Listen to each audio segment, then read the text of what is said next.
HorrorDeconstruction.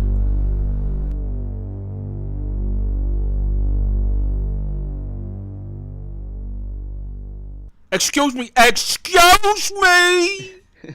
What's up, everybody? It's HorrorDeconstruction. You can find us at HorrorDeconstruction.tumblr.com, YouTube.com/HorrorDeconstruction, as well as Facebook.com/TheHorrorDeconstruction, and Instagram with HorrorDeconstruction. With our host, Komp, and... We got to think of a new way to do that. 1922, 2017. Wow, that's confusing. I really fucked that up.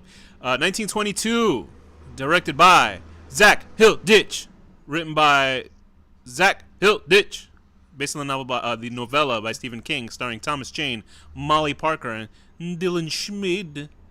You know what's really funny is I did not realize that was Thomas Jane.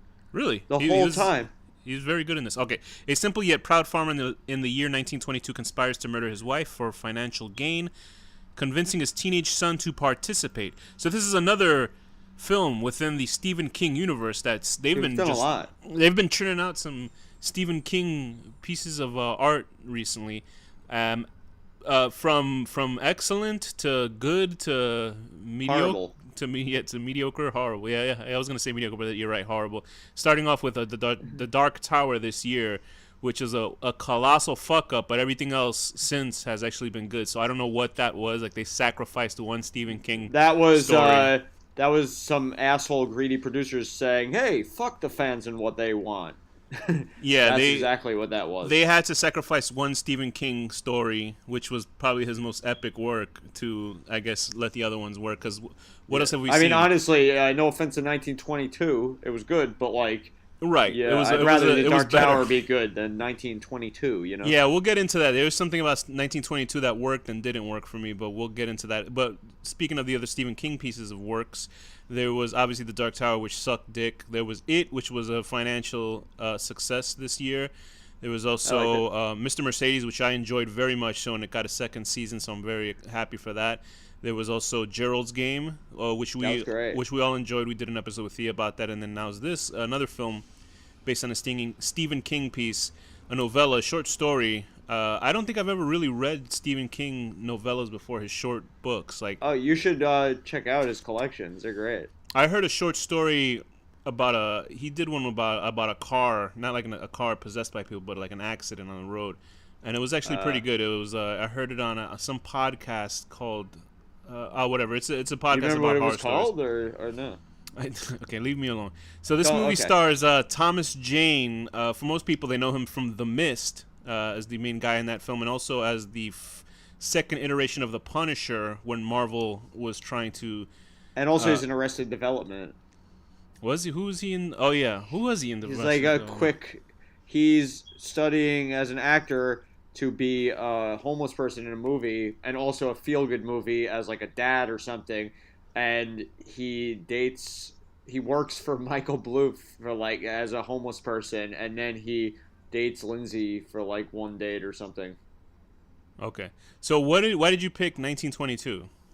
Oh wait, no, she doesn't date. I picked this because I was curious, and I heard it was good. It's very straightforward, and I liked it. This movie works also as a prequel for the comedy classic Mouse Hunt, because it's about a guy. All right. Yep. So anyway, Thomas Jane. So you really didn't figure it was Thomas Jane in this film. Why was that? I don't know. They did a good job of making him look like just some fucking redneck, you know? Honestly, Thomas Jane is an actor he's an actor. He's a legitimate actor, but he's in a lot of genre stuff. So you don't really get to sort of appreciate what he does as an actor. And in this one, I would say this is the most acting I've seen him do, as in putting on a character. Because he has a very... Where are they? They're in the South, obviously.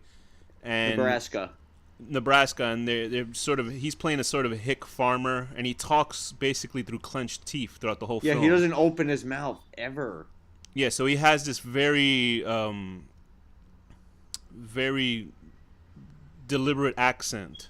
Well, a Nebraskan accent, but also just the way he talks like this. He talks like that. And it's really... I like it. I found it actually charming for the character. Yo, I didn't even realize it was him, so he did a good job. He's also in the sci-fi show. Oh my god, I watched the show and I completely forgot the name. But he played like a detective. It's sort of a space / neo-noir show. and I Okay. cannot think of the fucking show. But anyway, he's in that show. I'll get the name of it in a second. Nemesis. No. Anyway, so Molly Parker is in it also, and I know I've seen Molly Parker in plenty of things, but I'm just trying to figure out what she's one of those Hollywood like really attractive redheads. Be trying to figure out where she's been in because Well, she's in that stupid Kevin Spacey thing. Are you calling the project stupid, or are you calling Kevin Spacey stupid? Both. I don't know the project, so I can't call it stupid actually. But Kevin Spacey's stupid. Well, he's not really stupid. He's a child molester. There's a difference. I guess Oh, it's so not child stupid. molesters are smart. Is that what you're saying? They're the opposite of stupid? I wouldn't call it smart or stupid. I just call it, something else. It's something else. So Thomas Jane is in the show The Expanse. That's a sci-fi channel show that I would actually Wow, I was suggest people to so watch that show. curious to know that. Thank you. Thank you. I just figured you were there. Anyway, so Molly Parker has been in plenty of things. She was in The Road. I don't know if did you ever read that Cormac McCarthy novel? That is a depressing book. It is it's a depressing. So you never saw the film, right? No, I saw the film. The film is more uplifting than the book. Are you kidding me? Really? No, I distinctly remember thinking, wow, they've made this thing like the book is even more depressing. Well, the book ends, I film. think, the same way. I mean, well, maybe in the movie version, the kid was they happy. they give a little more hope in the book in the movie. Plus, That's also true. there's a lot more dialogue. There's no dialogue in the book. That's true. In the film version, the kid gets to meet his Hollywood idol, Gary. Who's that actor? The actor who was in Alien Covenant, who played the original cyborg. Oh, I don't remember. Oh, I know who you're talking about. Gary, I forgot that guy's name. It's probably not even Gary, but anyway, I just completely destroyed my own joke. But yeah, I remember reading The Road, the Cormac McCarthy novel, and being like, wow, why are people so crazy about this book? It's a guy and his son walking around, and then the kid drinks a Coca-Cola, and then they get besieged by cannibals. And I was like, all right. Like split like a thing of peas or something. There's like three peas. And then he ends or up like with an M&M. I forget. Like then he ends up with the guy from Memento at the end. I never saw the film. I just saw parts of it, and I was like, the book bummed me out so much that I didn't want to watch the film. Sort of the same thing that Cormac McCarthy did with No Country for Old Men. Like that was like a one. I didn't even bother watching the movie for that, even though people say that's that guy's great. got to have like emotional problems. I guess so. He's like an older guy, and apparently, like the first movie he did recently, where he wrote it, like totally sucked. So he might as well just stick to writing books. So she's also from Deadwood, and she was in a film called Kiss. But I'm pretty sure I've seen her in plenty of things. But she was in House of Cards. She plays Jackie Sharp. That's why I know her. Okay, she plays this. She plays somebody I try to fuck. That's why you said Kevin Spacey, right? Because she's in House of Cards. Yeah. Okay, so she's in House of Cards. She played one of the semi-antagonists in the show. She was like one of the good guys and then a bad guy, and then she just sort of disappeared because the writers fucked up. Anyway, so it also stars Molly Parker, and then playing their son is Dylan Schmid, playing Henry James. He's very good in this. He's supposed to be 15 years old, but he looks a lot old. He looks probably like 18, 20 years old. But I guess he's supposed to be 15. Kids never look their age in these films unless they're in it, There's a radical difference. I didn't get the impression he was supposed to be 15. That's what they say in the film, so okay. up yours. Well, they're wrong. There's also Caitlin Bernard as Shannon Cotier. She's a very pretty blonde ingenue, I guess. She plays the girlfriend. That was his girlfriend, right? Yeah, there's Neil McDonough. He's a guy who's like... He has like spooky eyes, that actor. He's been in plenty of things. He's weird because his hair is the same color as his skin.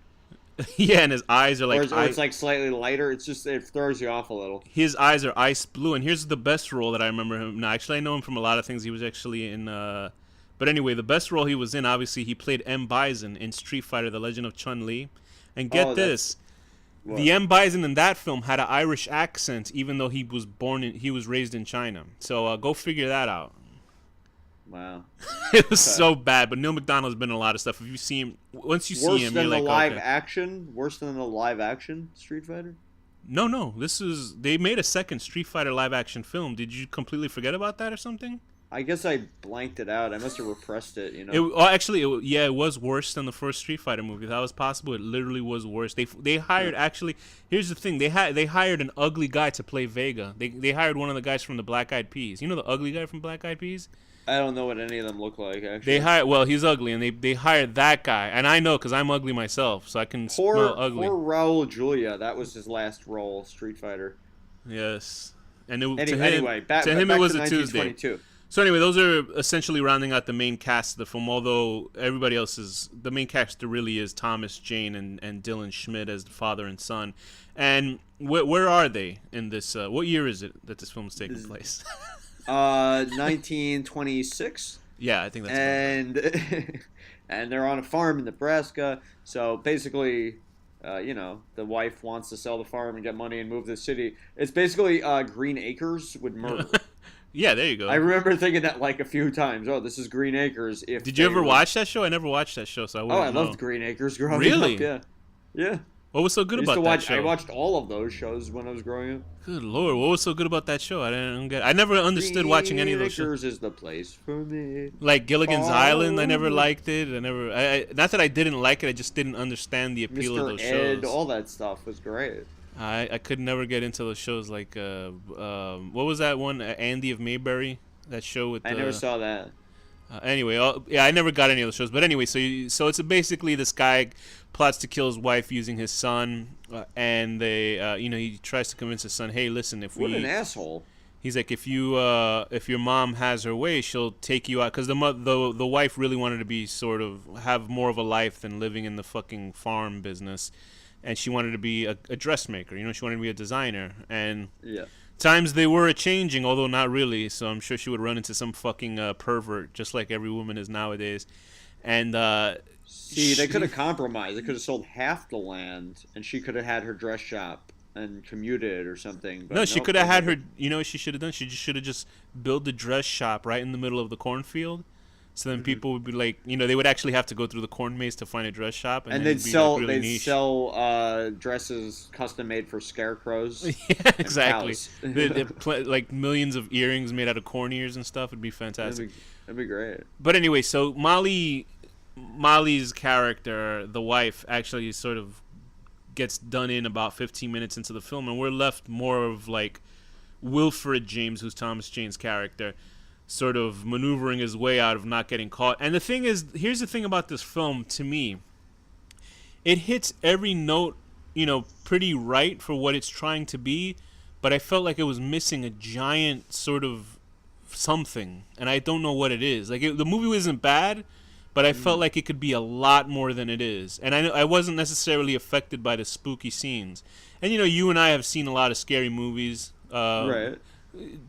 On our time on this podcast, and I really wasn't like, the only thing that sort of spooked me was basically the door slamming back and forth. Yeah, really? That was it. And the part when he walks through the hallway and her silhouette was there. That was the only two times that I was sort of like, because I felt like her as this sort of phantom that follows him around.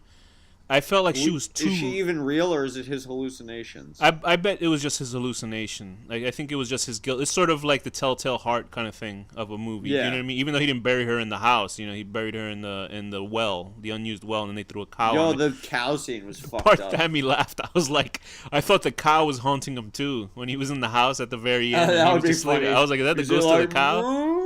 It says moo boo. Get it? Because it's mooing. Yeah, right.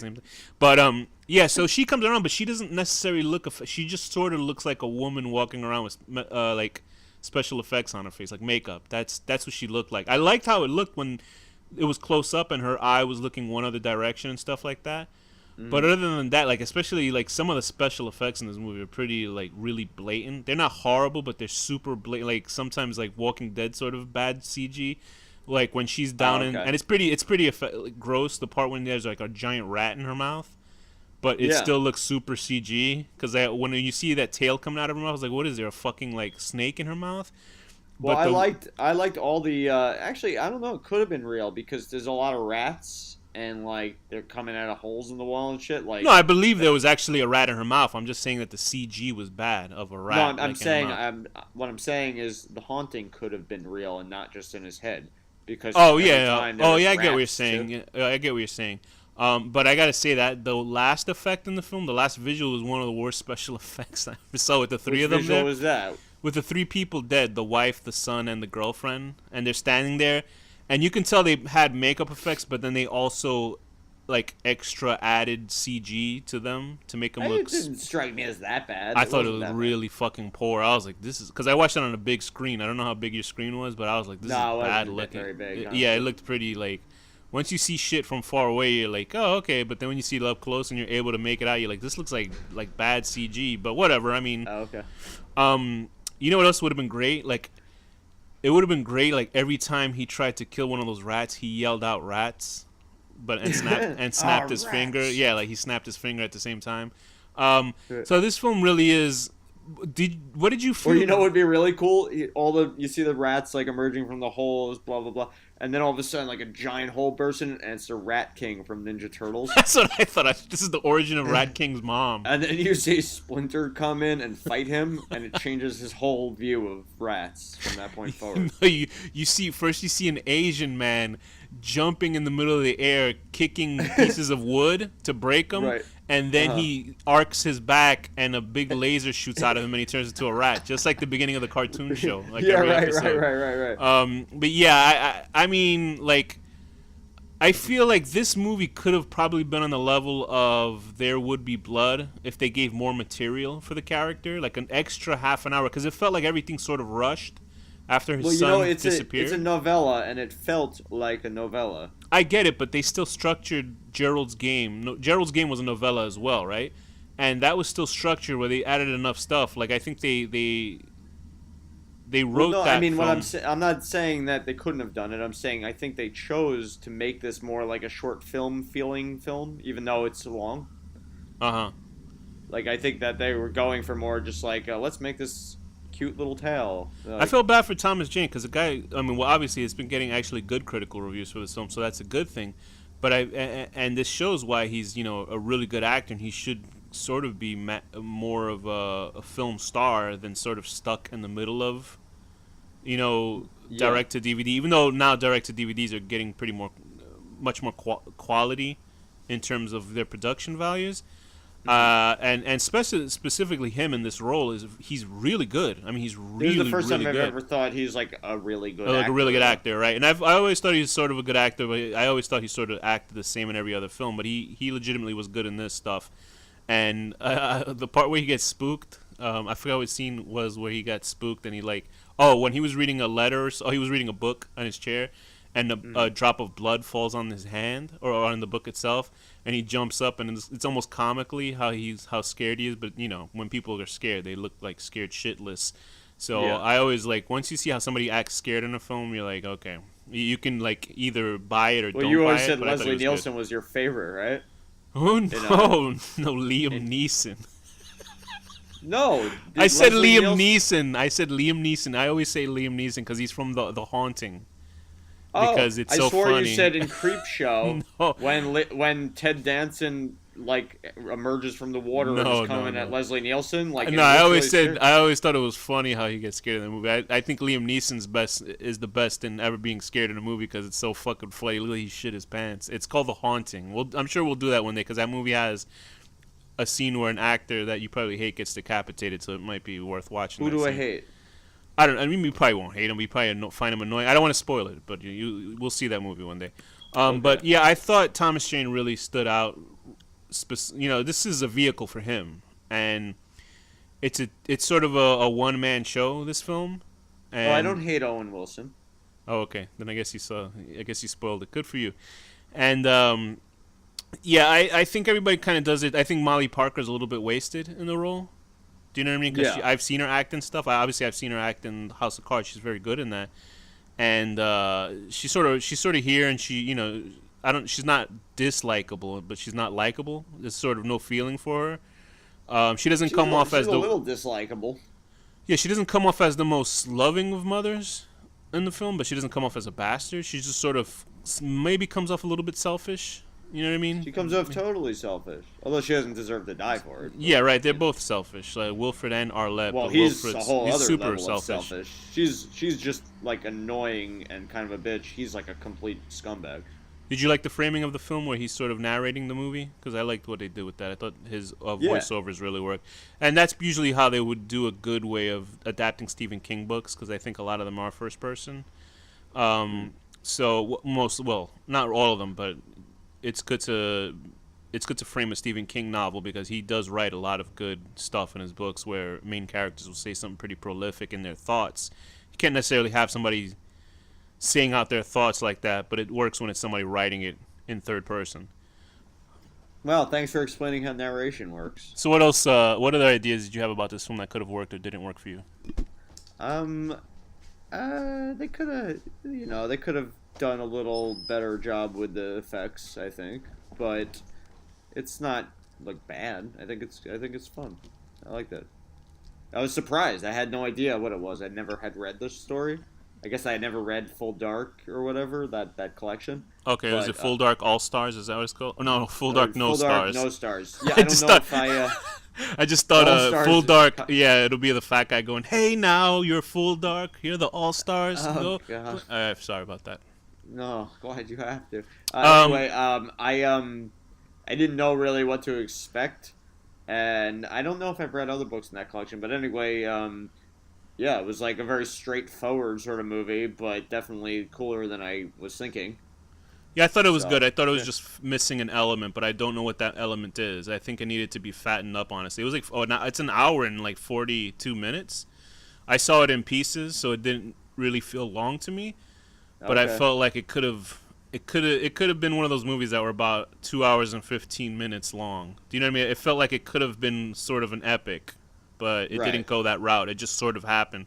Like a lot of things just happen off screen, then it just that's it. Especially the when the wife is telling him all about his son's exploits. I thought that was a good scene when they took the sheet off the son's face and his face was eaten off. Yeah. You would think the mortician would be like, "Hey, you're gonna be shocked by what you see," but he tells him after, like after Yeah, he sees right. his I was thinking son's that I face actually is had that eaten. exact thought. Like, why isn't he like warning him? He was the slowest like mortician in time. And then you look and you see the mortician has like a huge boner. But the one thing that actually made me jump, I think it was a scene where a rat jumped out of a room or something and scared the shit out of him. But there was also that nasty cut he had on his hand, so it effectively ruined his or a bite on his hand that ruined his life as a farmer. So it's one of those morality things where everything he did got wrong, but Oh, it's and the all right. stomping on the fucking rat thing. Yeah, Yeah, yeah, I that was like pretty actually good. forgot about the amputation part. Yeah, it's a good film. I thought it had potential to be like a sprawling epic, but I'm putting too much, you know, I on mean, this there's really film not for that what it much that is. happens though. How could they make it an epic? Yeah, as for like a horror film, it's not a horror film traditionally. It seems like it's more of a psychological horror than it is a traditional horror film. But Right. it is supernatural because I mean the wife tells them what happened, and then they find some other woman's body in a ditch somewhere, and they actually know that the audience is smart enough to know that it's not his wife's body that they found. Although I don't know in what Right. condition the woman's body would look like if they don't know what the fuck she looks like. You know, they're just like, oh, someone with the back of her teeth missing, and he's sort of like, okay, whatever. He just continues playing along. But I thought it was good. I'd give it a solid. I was gonna give it a 7, but I felt like it needed a little bit more. But I'll give it a 6 out of 10. Harsh. Um, Harsh. Getting your hand bitten by a rat and getting gangrenous situation where you get your hand chopped off, but as long as it's not your jerking hand. That's true. I'm gonna give it a 7.5 out of 10. Taking an inner joy in showing a man his dead, really mutilated son, and knowing in your head laughing, but having to pretend to be solemn. Could you imagine being this guy's neighbor? Like you were just his neighbor, and look how much shit happens to you just for being Right. his neighbor. He lost his wife, he lost his house, he lost everything just because he was neighbors with this asshole. There you go. Right. With that, Danny, what's the final word? Toilet paper.